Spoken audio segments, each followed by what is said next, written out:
Okay, folks, good to be back with you here on Notre Dame Daily, and apologies for the last couple of days. It's just been a whirlwind here for me. School starting out here in New York City, so those of you who are in the loop, maybe you're teachers or many of you have kids going back to school, best of luck.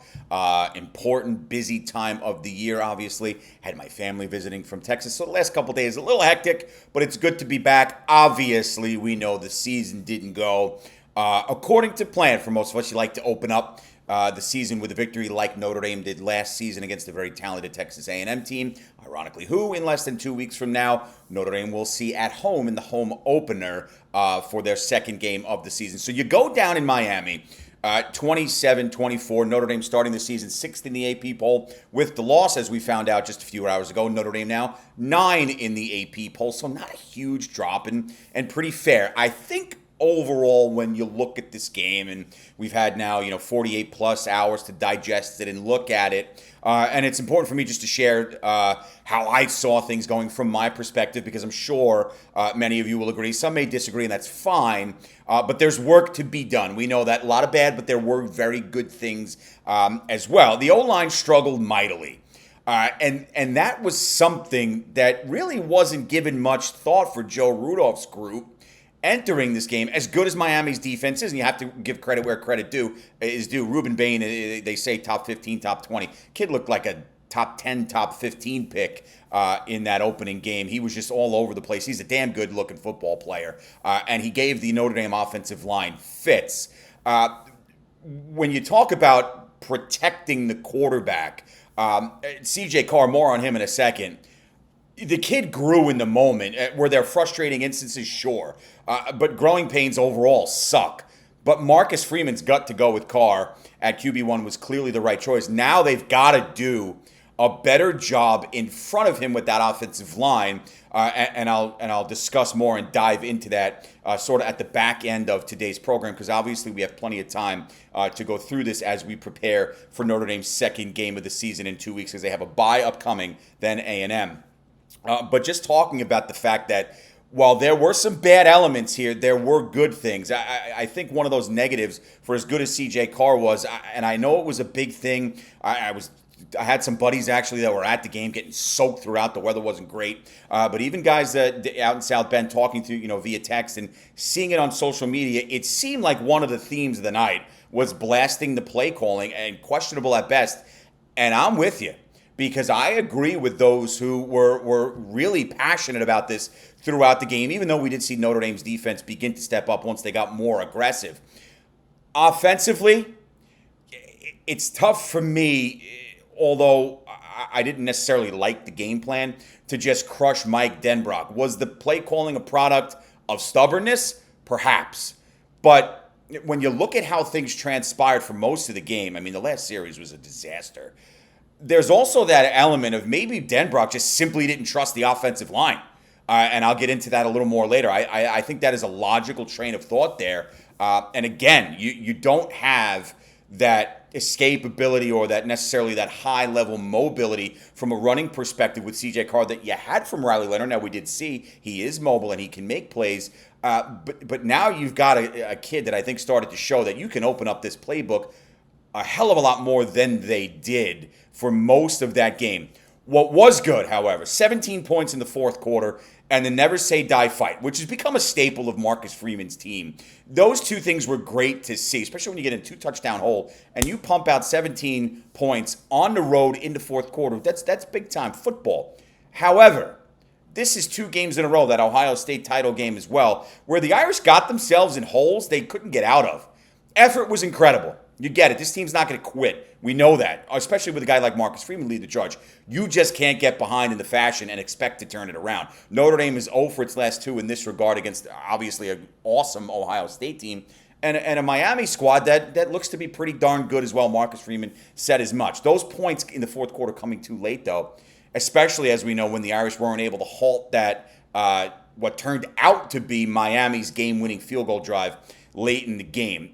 Concerning the defense, Chris Ash is an excellent football coach. There's a reason Marcus Freeman brought him aboard to take over for Al Golden. That being said, vanilla play calling and not getting after a highly experienced quarterback with a consistent rush was troublesome.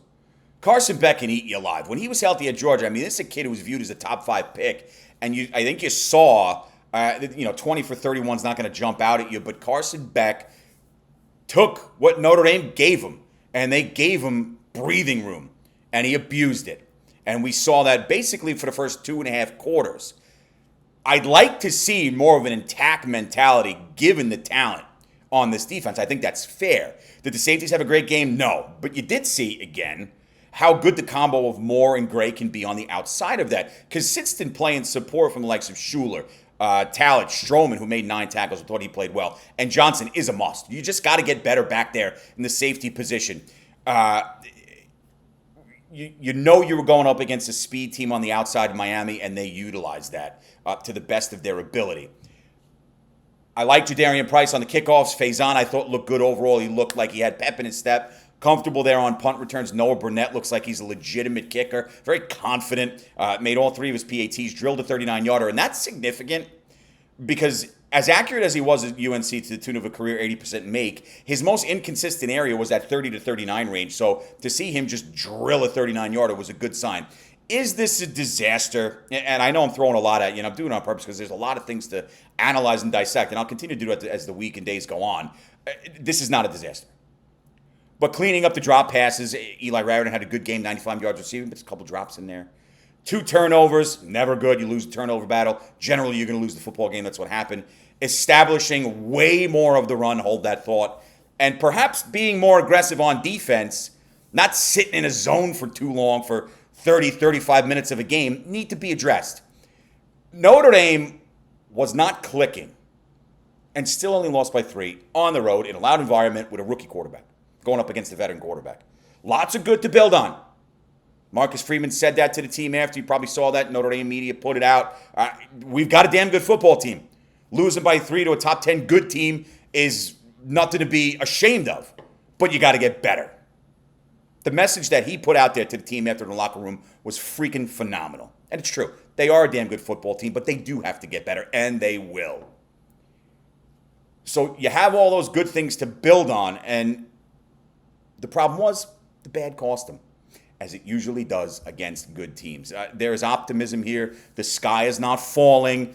You all know as well as I do the Notre Dame fan base isn't always the most realistic one, and this is coming from a lifelong New York Yankee fan who cannot stand Yankee fans because all they do is complain and whine, and they're very unrealistic and never happy. That's not the same with this Notre Dame fan base. It was frustrating because there were moments where you thought they could take the game and they just never did. Even when it was tied at 24, you couldn't shake the feeling of uneasiness.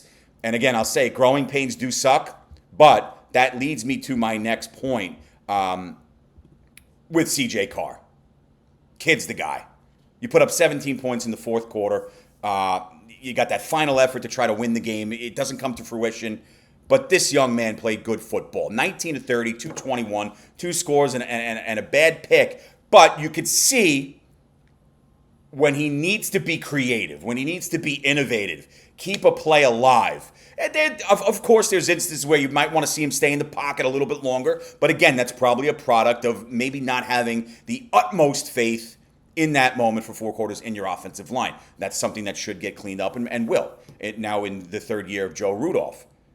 But CJ Carr gave every backing to the idea when Marcus Freeman said, you know what? The race between Carr and Minchie was damn tight. I had to go with my gut, and my gut was CJ Carr, and I think he made the right move. You see when you're able to work this ball down the field, the arm strength that this young man has and the ability to be accurate down the field. Some busted coverages from Miami, sure, that's going to help you. But you got to open up the playbook for his kid because it doesn't seem like he's going to fold, like you can put too much on his plate. I don't think that's the case. Matter of fact, I think Notre Dame was a little too pedestrian with the way they went about running this offense from a passing perspective. I think that's fair. Okay, there wasn't enough balance, especially when you talk about the run game, which I will next. But in digesting all of this and breaking it down, we've got ourselves a QB, okay? And I think that playbook's going to start to open because you do have an offensive coordinator who may be frustrating, week 1, Miami, but knows how to adapt and adjust. So for CJ Carr leading the charge here, I think you're comfortable. I think you can't wait to see more. And now you've got 2 weeks to prepare for a guy in Mike Elko who knows what you're bringing, knows you from a year ago. A lot of the same guys back. And you got to be ready for a guy who's going to come out swinging, especially with the defensive mindset that we all know very well from his time in South Bend that Mike Elko possesses. A big part of slugging back is going to be running the football. You've got an absolute lethal duo back there in Jeremiah Love and Jadarian Price. 6 carries, 45 yards. 10 carries, 33 yards. That's Price and Love. 11 carries, 16 yards. The problem I have here is you can't have a pass-first quarterback, not known for his legs, out touching the best running back in America. Last year, Ohio State game was fine. They did a good job to protect Jeremiah Love, and the young man said as much because they care about him because he was not 100%, and you don't want to derail the kid's future, which is beyond bright. Now that he's ready to roll 4 carries in the first half, that's a problem. That's a big problem. You turn around and hand him the ball, and you even saw what Jadarian Price did. He was a ghost through no fault of his own in the second half of that game. Busted open for that nice 30-yard run earlier in the contest. Keep feeding him. Because if you're able to run the ball with efficiency, success, and consistency, it's absolutely going to open up any passing game in the world, especially with a kid like C.J. Carr throwing it. And especially with guys on the outside. I mean, Malachi Fields, lousy fumble. You got 4 inches on most of these guys. You should be throwing that kid the ball more. Let him go up and make plays like we've seen that he's capable of.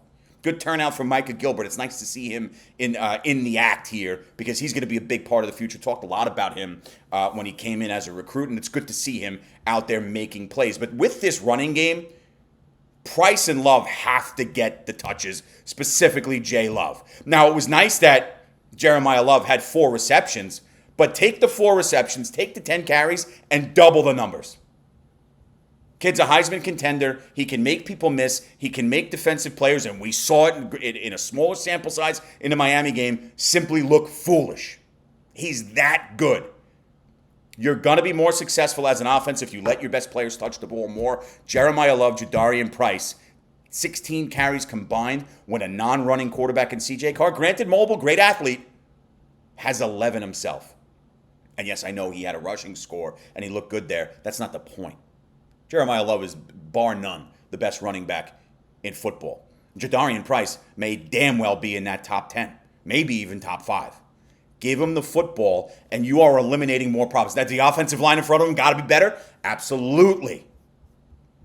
But you have to give those young men the opportunity to make plays because you were so successful in doing it last season. Yes, you had the quarterback in Riley Leonard who was more accustomed to using his legs to drive the chains, to put points on the board.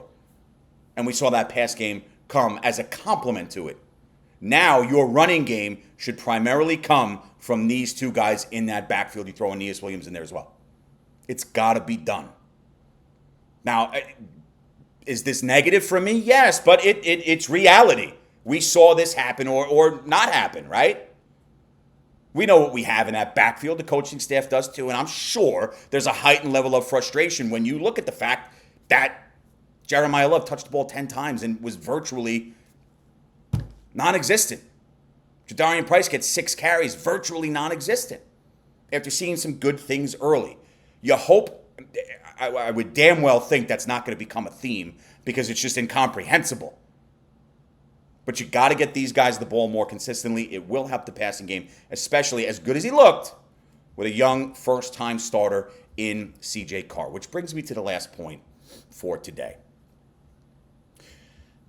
Offensive line wasn't good. We know that. I don't have to beat a dead horse here, but could you potentially see changes coming here?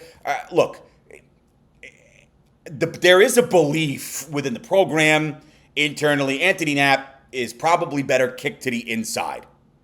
Probably not a long-term tackle. You have your thoughts on that. The fan base seems to love to use the kid as a punching bag. I don't think he was Notre Dame's worst offensive lineman. Quite honestly, I don't know who it was. It was a collectively crap effort Sunday night. And you saw Anthony Knapp come out of the game with cramping. Styles Prescott did fairly good in relief. The left side was a disaster for most of the game. Sullivan, Apsher on the other side, Gerby, Lambert were not good either.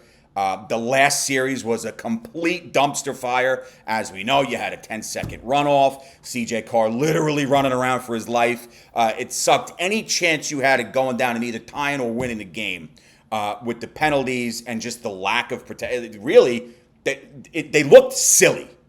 They looked incompetent on the last drive of the game, and that was problematic. Ashton Craig looked great at center, but that was about it.